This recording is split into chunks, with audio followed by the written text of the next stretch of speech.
to OG's Uncut, Conversations on the Culture.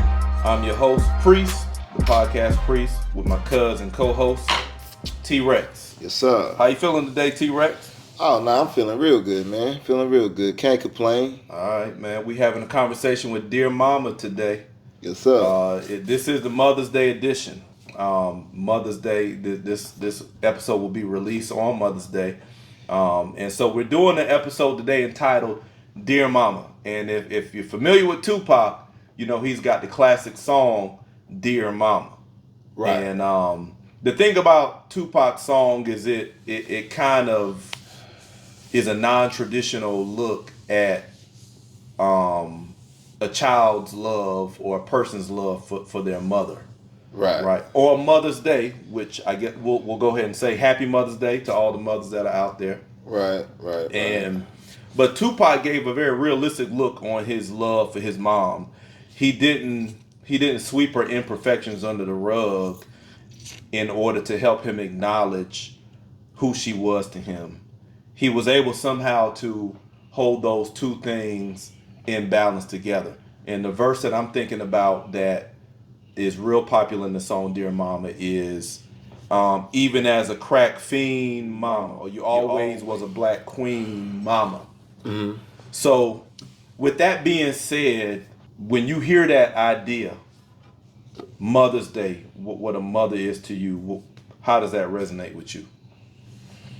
Well, I know I had a mother. She passed. Mm-hmm. I think about her from time to time. I might not think about her as much as most people because me and her wasn't close enough for us to build that kind of relationship that somebody grew up in a house with a mother. But if we talk about mothers, I would probably have to say my grandmother. Now, when you and I'm familiar with your relationship with your mom, right. Or that distance there. So right. when you hear people rave about the love of a mother, Mother's Day, you see mothers being taken out to restaurants all over the place, or you go to church and they give a sermon about how great a mother's love is. How does that land with you when you think about your mother? Well, most people do. Most time when I look at people that's out for Mother's Day and they celebrate their mothers, I want to know the celebration, do it really equal up to what that mother actually really did? When I see people celebrate Mother's Day, that's heavy. I'm like, okay, it's like being in church or being in anything. You putting on a front because it's the right thing to do at the right time. But is it really love? What you really expressing, is that really out of love or is that acting? Are you competing with somebody else that did something for somebody else's mother, and you just doing it for bragging rights? So when somebody say, "Hey, what did you do for your mother?" Oh, I did this, but it really wasn't out of love. It's like out of competition. It's out of competition, kind of like a Valentine's Day. Yeah. Regardless of what your real connection is with the person, yeah. You may want to just put on the show. Yeah. Because this is the time and the season for it's like two brothers. They got the same mother. But why can't they never do something for Mother's Day with the mother together? So you may have a brother that might have forgot or had an argument with that mother just at one point out the year, and he may say, I don't want to have Mother's Day with my mom. I'm just using this as a scenario. And then the other brother has been having good conversations. So that brother that had good conversations do something for his mother for Mother's Day. But the brother that didn't, he remembers it. But say you get back on good terms with your mother for whatever reasons, but you use what your brother did to outshine what he did for her on Mother's Day. So that's why I said, is it when people celebrate mothers for Mother's Day, how genuine is it? Do you feel like that happens a lot to where there's an imbalance perception of, I don't want to say people's love for their mom, but do you think maybe people's love for their mothers are sometimes overrepresented on Mother's Day, or it doesn't tell the whole story? Let me say that. Well, I think it's overrated. It's overrated. Because Tupac, Tupac was able to kind of do both. He said, even as a crack fiend mama, you always was a black queen mama. You don't feel like people are doing that? Like acknowledging her faults, but then celebrating what she represents to them. The only reason why I fuck with Tupac saying is because he's transparent and he's honest. Mm. And even though his mother was a crack fiend mama, she always be a black queen mama. She never let her son go. Mm. My mom was in that life. She didn't do crack, but she did other substance, drugs, pills and stuff. But she didn't want to deal with me. She left me with my grandparents. So you don't feel like you can quote that verse for Tupac? Yeah, because it actually happened. For you though, you don't feel like you can own that verse. And then we're not No, talking I about can't. the, No, we're not I- talking I about the can't. crack fiend, but No, I can't own crack that fiend verse. represents imperfection. Yeah. But then he turns around and says that despite the imperfection, I still have a strong connection. Can you connect with that verse in that way with your mother? No, because even though his mother didn't, she wasn't always perfect. She still instilled a lot of shit for him, and he understood her conditions and everything. Okay. And she still kept him, but she gave him some good shit. And then what I like, I mean, she instilled some good values in him that made him who he is and what made him popular to this day. But then also she spoke on her imperfections, and she beat the system when they were trying to lock him. She defended herself and won. So of course, all day he was right for saying that shit. But for me, that's not my reality. I get where he was coming from. So with that not being your reality, when Mother's Day comes, you don't play the game. You don't buy into the. I do it for my grandma, but not my mother. For your wife. Well, I do it for my wife, yeah, because yeah. It might sound fucked up to some, but me and my mom wasn't. It's kind of hard for people to understand it because it's not too many stories that you hearing a mother leaving a child. You hear the father leaving it. So I want a lot of women before they take that shit personal. You gotta, like I had to do with my family, and some of them don't get it or don't. Like they was mad because me and my mom didn't have a close relationship on her deathbed, but what I fucked them up with, none of y'all mothers left you with y'all grandparents.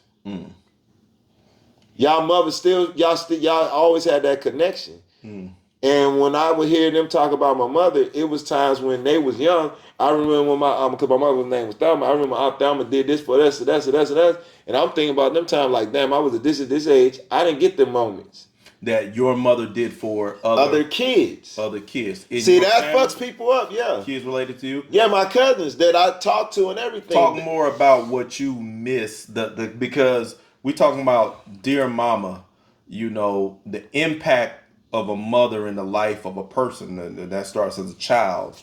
We always celebrate how impactful that is, how important that is for a mother who's present. But what do you feel like happens in the wake of an absent mother to a person? What happened to a person? It still hurts me. How's that impact you?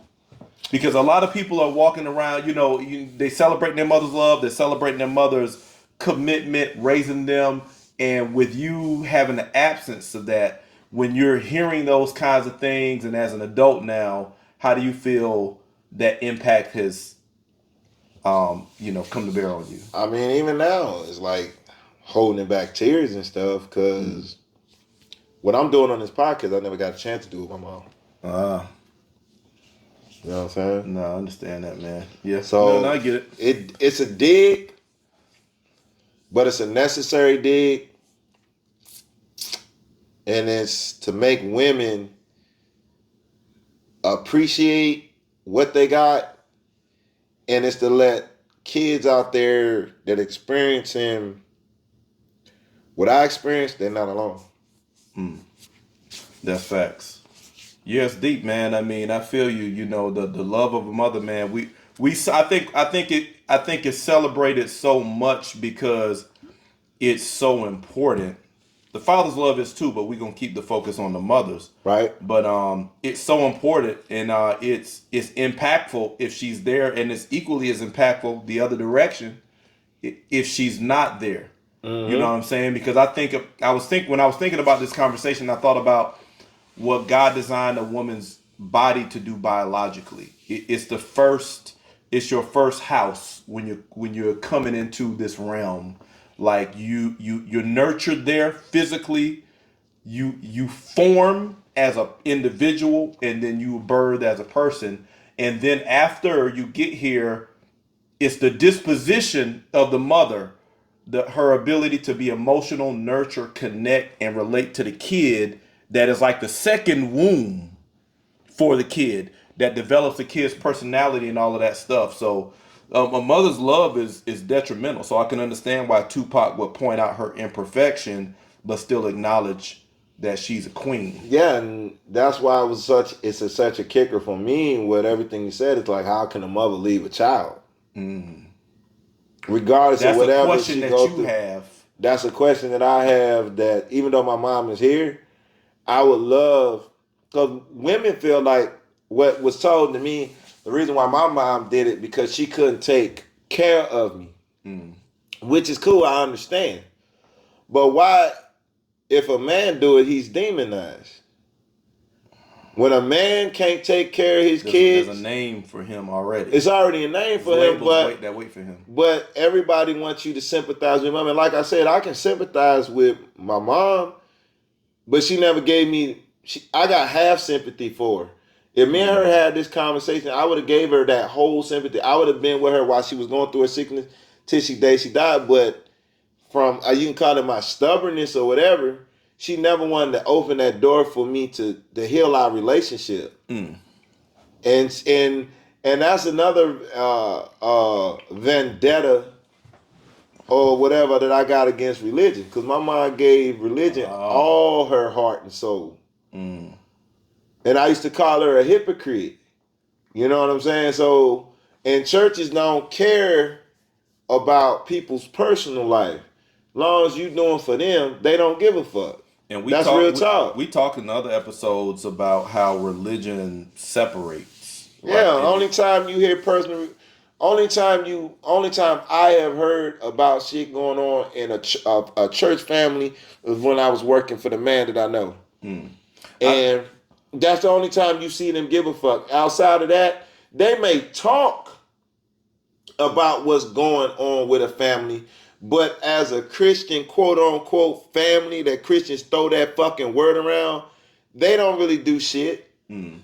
So that's another reason what motivated me more and why I can't stand Christianity. I think one of the detriments of Christianity as a spiritual system is it's not holistic, and it allows you to create separations in relationships and be okay with it. Like what you come up with excuses, right? That to not heal, but you can compartmentalize, because what you explain in your relationship with your mom is that it seemed from your vantage point she poured heart and soul into the church, but not into you. And I think what allows the thing about Christianity that allows people to do that is that Christianity allows you to become a new person without really healing who you are. Right? It allows you to put a barrier and forget that old person. And maybe I'm a mother, I left my child, I didn't nurture, I didn't do what I was supposed to do, but now I'm a new person. I don't want to talk about any of that. So now when that child comes with those questions, the second tragedy is a person could shut the child out when really the child is trying to bring healing or reconciliation to the person. And I just think that's one of the detriments of how Christianity is set up, because it gives you the false impression that you're healed just from believing without having addressed the real issue. And something else that popped up, what you just said, that I think the reason why mothers get the way more recognition than Father's Day is because women they feel like they should be honored more, which they should and everything, but where they get the extra kudos and everything is because what makes a Mother's Day more powerful is they're doing the role of men, and they getting gratification for that on the open stage. That's facts. But in our community, but on Father's Day for men, for our community, it's, oh, here go this, or they have to ask you what you want. For Mother's Day, you don't have to ask them for what they want. You automatically do it. And like I'm saying, everything that they do for Mother's Day is cool. That's why I'm just saying it's like I feel like it's overrated. I think Mother's Day and Father's Day should be on the same level. Father's Day is only being downplayed because we've been scarred and still being held back to a certain degree to get us to the level of Mother's Day. So that's why when I see Mother's Day, women, they soak it up, which rightfully so they should soak it up. They getting their just dues, but that's just a thought that just crossed my mind. And it put stress on the man. And for me, it put stress on me because I even throw it up in my family face or when like if I talk to my cousins or if I talk to my grandma, they always ask, "What are you doing for the wife for Mother's Day?" For Mother's Day, but then when it come to me, they don't talk to my wife a lot, but they don't even call like, "Hey, we're gonna do this for this is a suggestion what you should do for Tyree for Father's Day. Let's surprise him." Or here goes some ideas to do with him if he never shared it with you because around Mother's Day, he never had a good relationship. See, when it comes to the woman, everybody will call the man. But not the other way around. But not the other way around. Okay. So with me, when it comes to Mother's Day, I don't put my time in. If my wife want to do something or I'll do something for her, it was out the genuine kind of my heart and I'm going to do it. But I just don't like that fucking pressure. Because where's the pressure on the receiving end with the woman when it comes to the man that's doing everything just like her? Yeah, we're gonna do an episode on Father's Day. We're gonna touch on that. But yeah, I mean the presence or absence of a mother is critical in the life of a child. There's another podcast when I was at the Black Effect Podcast Festival. I met some folks with a podcast called I Then Bloom.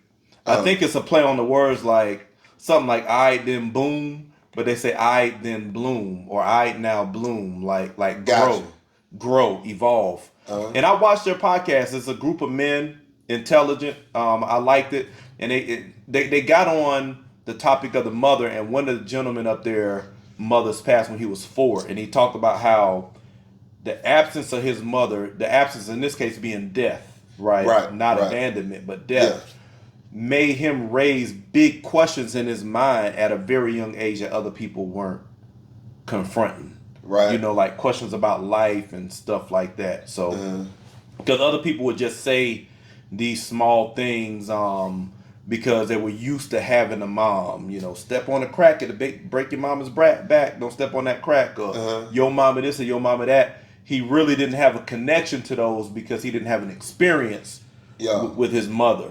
Right. So it's hugely impactful. I want to talk about, now you mentioned grandma, which is my aunt, who really filled in as mom for you, mother for you. Speak to the importance of that relationship, what it means to you and what you think that type of relationship means to people in general. I feel like that's a different type of love. You dig what I'm saying? Okay. You know what I'm saying? It's something that you didn't bring in this world, but you love it just as much as if you did. That's deep. You know what I'm saying? Not just my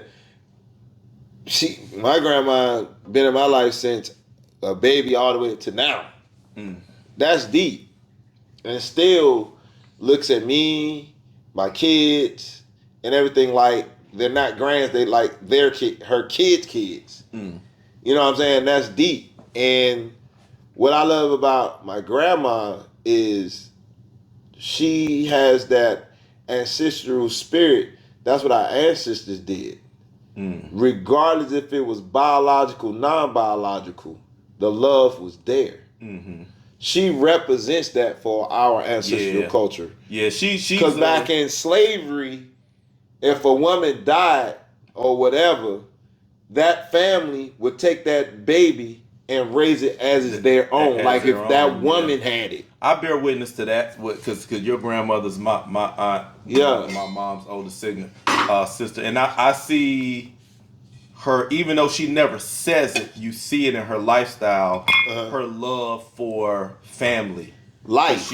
For life, right? And you see that the life is in the children, in the next generation. Yeah. Because she always has them around her. She always has that life, that youth, that vibrance in her environment. Even though she's in her older age, I think she is almost like the gatekeeper for relationships. Like she's the hub that keeps all the relationships connected, because together. Everybody's coming in and out of her presence in her life, and she's that central point that connects everybody emotionally. I think, yeah. And even when me and my mom wasn't cool, she was the gatekeeper, because when my mom was living and she was doing well before she got sick and everything, my grandma always called me like she normally do. We'd talk, and she'd say, "Have you talked to your mother?" She's letting me know to reconnect with my mom, because my mom called her. And she still do that with everybody. Okay. And if you ain't called her in a while, she'll call like, "Hey, what's going on? You didn't touch down. Man. You didn't touch down." And then she'd be like, "How does the situation going with whatever?" She'll bring back to your memory that you need to fix that or da. Yeah. So she is the gatekeeper. But a lot of people don't value it until it's gone, because my age and my wife, her mother said it. She said, "I'm sick." And she said, "I don't know much longer I'm going to be here." But she said, when I'm gone, she said, "I know y'all going to fall apart. Y'all not going to stay connected." She was not lying. Age's mom, my mother-in-law, is she was not lying. And what's the kicker of it is that my father-in-law is not, I think he tried to do it, but the relationship that he's in now kind of like is taking his attention away or severing that. Do you think mothers should be more intentional about passing that mandate on, or that mantle on? The mantle for protecting the integrity of the connection of all the relationships in the family. Yes. Because a woman usually, shout out to women for naturally being the guardian of relationships in the family. A mother will love you even if you fuck up. Even if you out there and you the menace to society, you can still come back and find a place in the mother's bosom. Yeah. Right? Because her natural imperative from the Creator is to nurture and protect and maintain the relationships. But do you think, like you mentioned your wife's mother-in-law, when she left, she said, "When I go, I know it's going to fall apart." Do you think that they should be more intentional about passing that mandate on to someone else to keep everyone together? Yeah, and I think my father-in-law, I ain't gonna say he's not capable, but I don't think that's him. And when I talked to my wife and realized his childhood upbringing, it was kind of distorted. So I can see why he would not have been, quote unquote, somewhat the best candidate to do it. Right. I mentioned it to Asia. Yeah. But my wife, but she keeps thinking like I want her to do it. No, all I just need, you just keep bringing it up in conversation. I ain't saying you want to do it, but just keep bringing it up to keep your mom's voice alive. Keep throwing it up in their face. Like, hey, I know I ain't the one to speak on this, but mom was always the one that threw parties and everything. Where did this happen? Where did it go? Keep bringing it up till everybody say, "You know what, Ava, you always bringing it up. What are you getting at? Well, I don't feel like I'm capable of doing it, or I need help." Is to keep everybody mind on it, because eventually when you keep somebody mind on it, everybody like, "You know what, we're going to do it. Fuck it. It may take some years, but we're going to do it." Because my kids getting older, my sister-in-law kids, all their kids getting older, and they don't even fucking know each other yet. Yeah, that's terrible. And the older they get, the worse it's gonna get. Because all they need to start communicating. Eventually, it probably would have changed. My mother-in-law probably passed. She probably think it was 2014, 15. If the conversation would have been kept going after she passed, it would be more of a family reunion going on right now. And that we forfeit so much power when we let the family connection. And it starts with just communication. Yeah, and the mother is usually the hub for that, but the mother has to be intentional about grooming somebody who is fit to carry on that legacy. I tell you a lot about my mom. That's one thing that she's big on is. Oh yeah, Club Shay Shay. I should have got some of that. Yeah, yeah. Okay, Man, so yeah, you good? yeah. Go ahead. You good? Yeah, my mom's huge on. She has a different way of maintaining relationships. She's like a family tree type person, a roots kind of person, a Right. guardian. She never will call herself that, but that's how she lives. That's your cousin so and so. This your cousin so and so. He related to you from, her on this side, and they got married and they had this kid. She's always that person. I'm on the phone. I'd be like, oh Lord, Mom, I don't feel like talking to nobody on the phone. Say hey to this person. Say hey to that person. Yeah. What she's doing is saying you need to know your people. You need to know your family. Your relationships need to stay connected because that's why the family reunites. A family reunion, because we know that we grow and we go in different directions, so that we need to have at least an annual time which we come to reconnect and see who's who, what's doing what, and all of that stuff. I give another bonus to my grandma that I ain't gonna say grandma, my mom. I'll just say it like that. My grandma slash mom, big mama. I never heard her speak negative about no family member. I said it that. You remember when we was at her birthday party? Yeah. And everybody was talking. But when I say this, everybody shook their head. Like some people like, damn, I never thought about that. Mm-hmm. But Pam was like, pointing to me, was like, yeah, I have never heard her speak negative on no family member. None. Even if you telling her why they mad, if you right, they wrong, she never saved anything to keep you disconnected from family. She'll just say, being Christian, just pray on it. And just, you got to forgive. And this.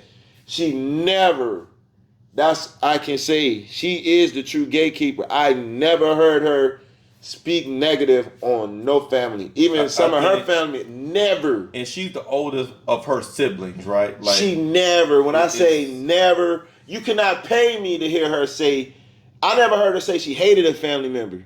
Even people outside of the family, even when it's other families, she never promote separation from family. I think that's a big part of her spirit as a relationship gatekeeper for the families. That's one of the ways in which she fulfills that role, because I think that she recognizes the connection of family over conflict, because conflict is not a reason to separate. And she knows that with her position, if she feeds to that conflict with her influence, it's going to cause separation. So she always, it's not her role to go and say, do this. It's her role to say, stay connected despite, because that's a legacy that she wants to leave. In the same way, my mom is saying, you got these people down here in Florida now. That you got a whole branch of the family down here in Florida. It's this person, that person. My mom is saying, stay connected, talk. These are your people. You are one. So she's also a gatekeeper in her own right. And I think women naturally do that by the way the Creator made them. Men, we go out and conquer. We go out and build. We go out and provide so that the family can have a place to exist, grow, and thrive. But the woman sits in the household nurturing the relationships for the family. And I feel like that is the spirit of the mother. And that's why, despite what a mother does, we can still always find something positive about her, because we understand that at the foundation, she nurtures the relationships for the family, and her spirit keeps everything connected. Well, Father keeps it protected. She keeps it connected. I got some confirmation from all this. It's like, we got a family union on my mom's side this in July, and just talking about this, it's like, I've been kind of like straddling the fence if I should go or not, but it seems like it's bigger than just me. Bigger than you. It's bigger than me. It's for my kids, for them to see. And it's some of my cousins that, it's a cousin that me and her really never had a real conversation. It was just a one way conversation, and it was more. And this is might sound crazy to some people. She did most of the talking, and I just like she lashed out at me. And most people like you letting somebody just go off on you, and you just smile and just turn the other cheek. Yeah, she got that, and I did myself a disservice to where it's going to be a disservice to my kids because she got kids that's got kids, and it's my kid's cousin, first family like cousin. So I'm like, I have to find somewhere, and I have to be mindful and prayerful. But this podcast is kind of like bringing me home. Like, yo, it's bigger than you. It is. I have to, regardless of what me and her mom doing, because if I do that, I'm no better than my ancestors that disconnected me from my family. So it's like, shit, I'm gonna have to suck this up. Yeah. But I'm gonna have to talk to my cousin one-on-one, and I'm gonna let her know. Be honest, like it's taking a lot out of me because me and you never had a conversation. But you know, I'm doing this for my kids because it's bigger than us. Yeah. Now, if she opened the door for us to talk, then cool. But if not, I still fulfill my mission. Yeah.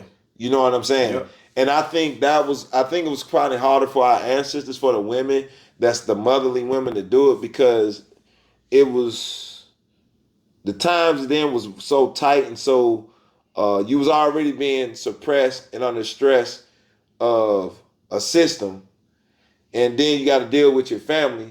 So since you can't take your bitterness and cut them motherfuckers off, at least I could cut these fucking family members off. Like some get back type shit. Right. But really, it's detrimental to your bloodline, your ancestry. And I think that, because most of the times when you hear about a lot of family reunions that stop in that connection is because of one argument, one conversation. Just like, you know what I'm saying, the conversation that we're going to have to combine with like the in-laws. All it just takes is one motherfucker to spark something. Yeah. To throw off the real objective what it was. Yeah. And really it don't have shit to do with the family. It's just an internal problem with this family. Doesn't mean it should fuck up the whole aura, everything else. Right.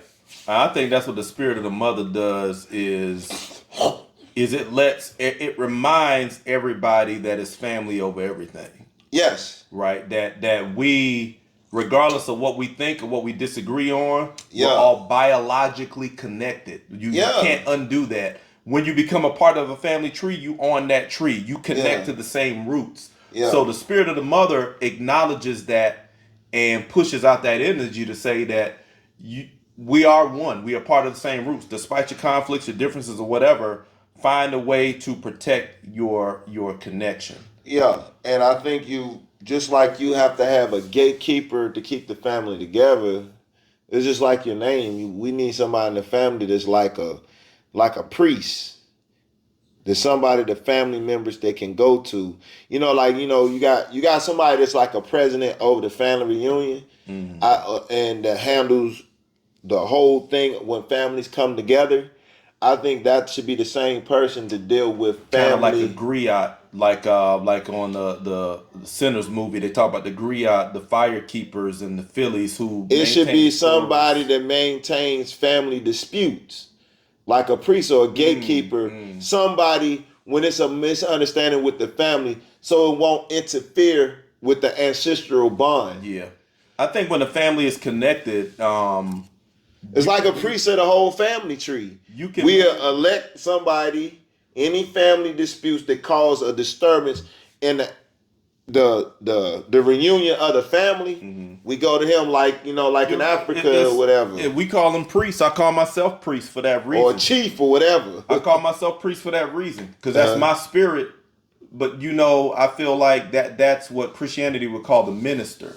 The person who is we don't want that in the family tree because we need to talk to the person pastor something in the family. Person who the person who reconciles disputes and stuff like that, and who understands that the end goal is family, the end goal is unity, and who has a skill set to negotiate conflicts and restore connections is what you're saying as a priest, because that keeps the roots intact. Yeah. right? And it's all For kind of conflict benefits. type shit. Yeah, Yeah. it's all kind of benefits to the roots being intact. The life source comes through the roots. Even the old ancestry, right? Like the griot, the priest of the family.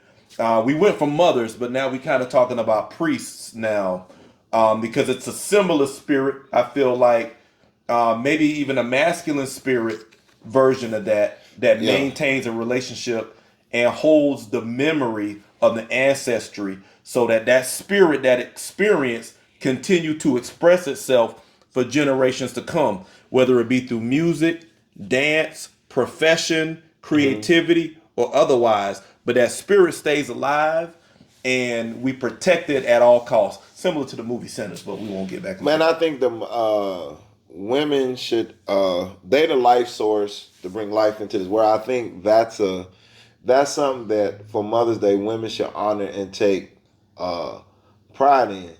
You dig what I'm saying? I don't think that's for men to do that part of it. That's something that we should allow women to do, because as far as the forerunners of it.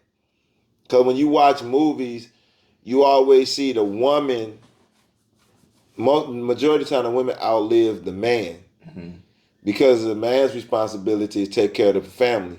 So he puts his body through more stress than a woman. So naturally, you want to give it to the person who's going to be more preserved longer than whatever. And men don't have no problem with that. Because when you look at family reunion and stuff, you see more older, elderly women sitting and just watching the kids run. And you look, and nobody pays them no attention.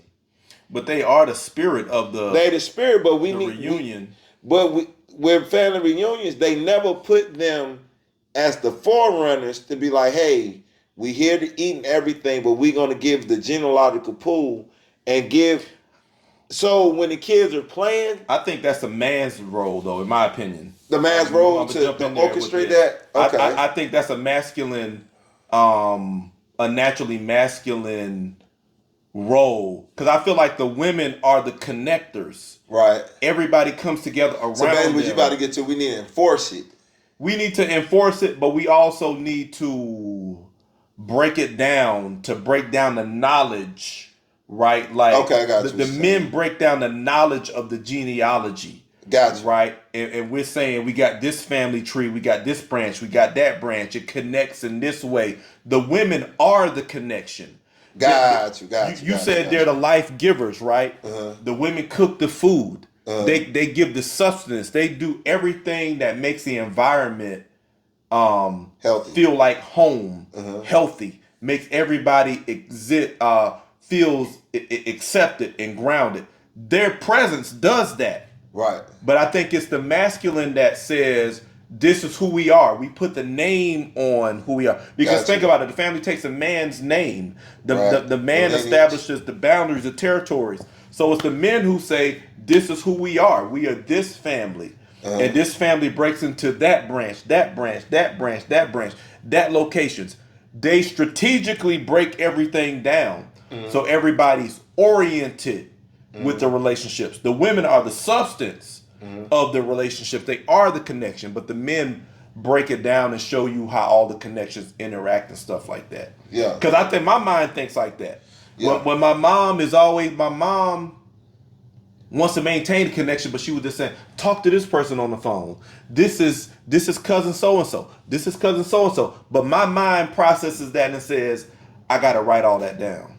Right. I gotta capture all of that. And the way I process that spirit from my mom is, maybe I need to kind of take the lead at a family reunion and have everything laid out. We got this branch, we got that branch. Maybe all the branches have different color shirts, so you can see the relationships and people start building, because that's what men do. Oh, we got people in Florida. It's a connection now we can build, right? The men set that up. That's what happened with my family reunion that I missed in Arkansas. Yeah. They brought that back. All of them had passed, but they all had different shirts. But they had the pictures of all the women that had passed. Right. And they had the colors over each one of them head. So we like, oh, that's Aunt Joyce.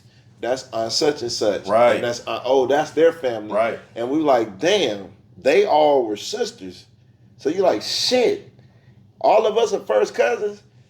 Man, that shit was... It's that wasn't even all of us, though. It was just like, I think it was like 60 kids. It's powerful. I was like, damn. It's powerful pulling together that knowledge and I was like, damn, that's just the kids. Archiving 60. the roots. Yeah, archiving the roots is powerful, and I feel like a woman can do that. But Yeah. I feel like a man is naturally suited to do it. Like his Yeah. mind, when a man starts processing relationships, that's what his mind naturally does with it. Yeah. Right. As opposed to say, oh, let's nurture and accept everybody. He went, oh, who is everybody? Yeah. Let's line it out so you can understand your connection. So when we go, we still know who we are, how we relate, and we can build together. And my cousin said something when he was at the family reunion when I had went there and I saw it. That was just 60 of the cousins. That wasn't even half. That wasn't even half. And my cousin he always thinking on how to make, why are we the poorest? He said, you see all these cousins, you see all his family, and he said, not one person in his family, in this whole family reunion is a millionaire. Let alone, we don't even, out of this whole family tree, not all of us here, it's not even one black business out of this whole big ass family. That's where he was like, that's why he don't want to come to family reunion, because they don't talk about empowerment. But see, I think he's got the wrong idea, right? Because that's why he should come to family reunions. And he should promote it. That is his... Yeah, that's his lane. That's his vantage point. That's his lane, and that's his contribution to the family. See, that's where the feminine energy will come in and pull him in and say, "Nah, baby, come on in." But at him as a masculine energy thinker is like where he's looking, he's assessing. Yeah, where we lack this. I looked across and we don't have any business owners, any entrepreneurs. So he introduces that. But see, the family, when the masculine and the feminine plays their role in the family reunion, which is ancestral, right? Then we can take advantage of all the gifts, talents, and abilities that are local to our family, instead of outsiders looking at you and saying, "Oh, I see this. Let's separate them and let's take advantage of that. Let's take advantage of that and use it for our purposes." Family forget that. The next step after family is business. You got your own talents and abilities. And what was so crazy with my cousins doing it in Arkansas and Fort Smith, because that's where my roots from, Fort Smith, they got a thing called open mic. So while the kids is playing, any family that come up that got something on their heart to talk about, soon as somebody get on the mic and go like this, everybody have to stop what they're doing and you come down, because they had already had it set up with chairs. So like what my cousin was saying to me, they got the mic there. So all you gotta do is hit the mic, testing. Hey, I'm such and such, and all the family gather together. And then you can share something that maybe God put on your heart or the Spirit put on you, and share it with the family. So I was like, damn. And what my cousin was saying, I was like, cuz that's like on some entrepreneur shit. Like, why don't you say that? He said, because all these young kids and this. And what my cousin was saying, like, out of all my aunties that was in them pictures, all of them had one good thing that they was known for doing: cooking. And everybody loves to eat. And they passed that down to the women in the family. And my cousin like, we can open up one restaurant. That way, that restaurant could be called the Payton Family Restaurant. And when kids need a job but they can't find no job, all they got to do is work for the family business.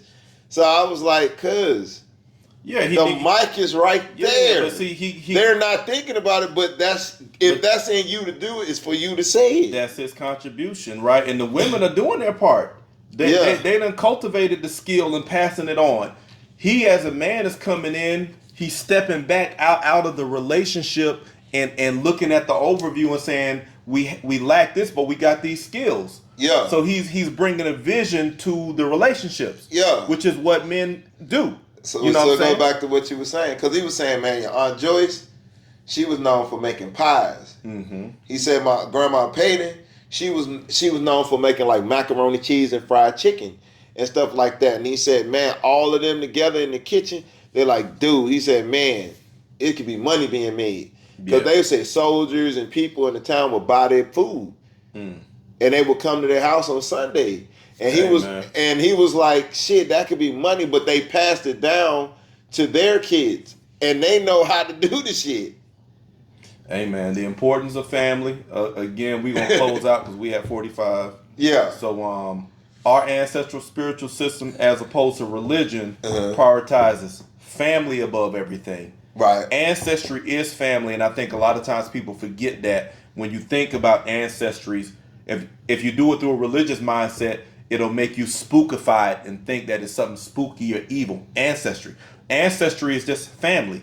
It's distant family. It's a part of who you are, and our spiritual, indigenous spiritual system embraces family above all else. And so this conversation is a dear mama conversation about how she is in a lot of ways the cornerstone of the family, because she is the source of life, physically gives life, nurtures life, and then nurtures a relationship as they grow out into the world.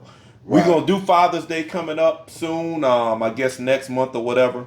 We'll do a tribute to the Father's Day, where we probably go into a similar conversation, but the father's side, what he's bringing to the table. Yeah. But for now, happy Mother's Day from OG's Uncut.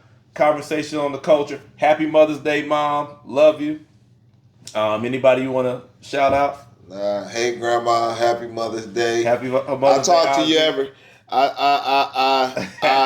talk to you every Sunday, but happy Mother's Day. Yeah. Hopefully, maybe we can squeeze down there or something, surprise you. How about the wife? Don't forget the wife now. Oh, no, I ain't going to forget my wife. Moms. My wife, Asian Vines, beautiful, chocolate, down. Big hair, Big hair with the Afro puff looking like mixture of Foxy Brown and Janet Jackson. Hey, niggas, stay away from me. His ride or die. Yeah. Hey, I say happy Mother's Day to my mom, the mother of my sons. Happy Mother's Day to y'all. Honoring and respecting who you are, your role in my son's life. Despite any conflicts or whatever it was in the past, what it always will be is family. It's always going to be that. Shout out to mothers. If you're with your mom and you got to buy you, love her. You're with your lady, love her, show her that love. We appreciate y'all. From OG's Uncut, conversation on the culture. Make sure you don't watch and hide, but make sure you like and subscribe.